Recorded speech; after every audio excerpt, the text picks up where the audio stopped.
How's it going? This video is slightly different than my normal Borderlands content, but today I wanted to talk about a new co-op roguelike game called Terminull Brigade. It's free to play and this game is scheduled to fully release later in 2025. If you enjoy roguelike games, fighting bosses, collecting loot in the form of relics and perks, and upgrading characters with a unique system of modules and talents, this game might interest you. Before I get too deep into the gameplay, I want to let you all know this video is sponsored by the people over at Terminull Brigade. However, everything in this video is my personal opinion. To give a quick rundown on the game, you assume the role of a rogue tier who is combating rogue AI forces within the digital realm known as the Nullverse. The Nullverse is procedurally generated, ensuring each run offers new situations. At the moment, with the game still in its beta, there are many things that have the possibility to change before the release. As of right now, the two playable locations or levels are Ring City and the Wasteland. However, the developers have announced plans for regular content updates and seasonal changes, which will keep evolving the gameplay.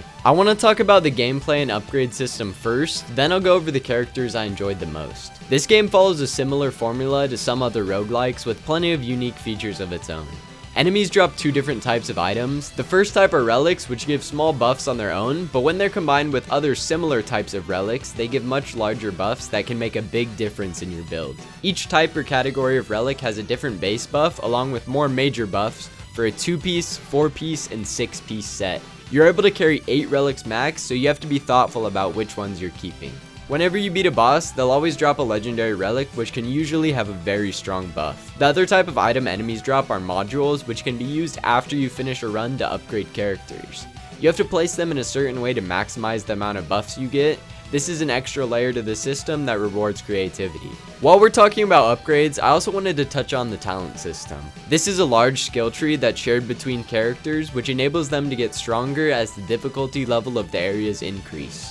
There are 6 playable characters at the moment. My favorite was definitely Blade because of how versatile I felt she was. The weapon she has does a solid amount of damage with a high fire rate, and if the enemies get too close, the sword shreds through basically anything. The E ability gives a ranged attack to the sword, which is really cool, while C causes you to dash at the enemies, dealing a large amount of damage. I did a test run with almost every other character and found that I also really enjoyed playing Gloria. She has a mechanic where the longer you aim down sights, the more damage gets charged up. She also has the ability to place down teddy bear turrets, which distract and shoot at the enemies. They can also be upgraded into even stronger bears. Now that I've explained a good deal about the game, I think I can finally show off the perk system, which is my favorite aspect. There are 8 different categories of perks, with each having unique build capabilities and synergies between them. The first category that made me really enjoy the system was when I focused my building around lightning damage. I was doing ridiculous amounts of damage when I reloaded because of the Thunder Strike perk. I also had Lightning Attack as a perk, which caused a bolt of lightning to rush through enemies called Chain Lightning after every 4 weapon hits.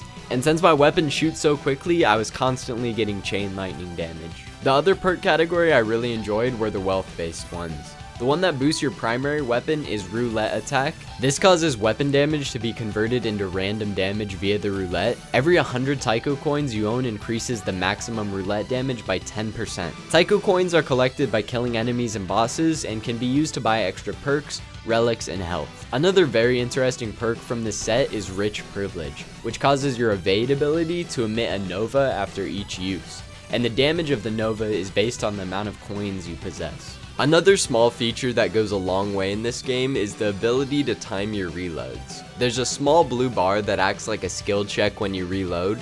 If you press R again and hit the blue bar, it will instantly reload, or you can just normally reload and wait a slightly longer time. This adds another small piece that rewards skill and timing, which I appreciated. One last thing I wanted to talk about before I cover bosses. There's some very cool optional areas you can choose to fight through. The coolest one that I found was a Wonderland themed Easter egg stage. All of the enemies were themed, as well as the stage area and background, and even the elite enemy was unique to this stage. There was also a chest at the end, which makes it worth the exploration.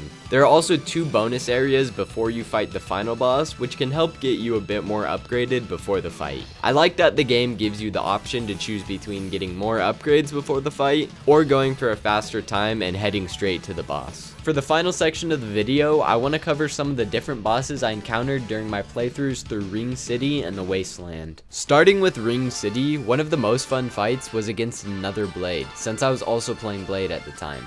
This felt like a mimic fight, which I enjoyed very much. The fight against Soulbinder was also very cool. I liked the lightning based attacks a lot, and the stun attacks felt extremely fair. You have enough time to dodge them as long as you're paying attention, and if you do get stunned, you can get out quicker the faster you hit space. The final boss I want to talk about from Ring City was the Tail Devourer. The design of this boss was so cool while also being pretty difficult. Some of the attacks did a crazy amount of damage, however, like I said with the previous boss, if you're good enough at the game, you can dodge almost any attack. I don't want to spoil too much of the Wasteland if you guys want to check out the game for yourselves, but I can't skip over this boss. GT6300 is a giant mechanical hyena vehicle hybrid, and it is awesome. The background, the game stage, boss design, weak point mechanics, and attacks were all great with this boss. But like I said, I don't want to spoil too much, so if you want to see more of the Wasteland bosses, you'll have to discover them for yourself. If you thought the game looked interesting, please click the link below and wishlist it to stay updated on any new developments. Thank you so much for watching. If you made it this far, have a great rest of your day. See ya.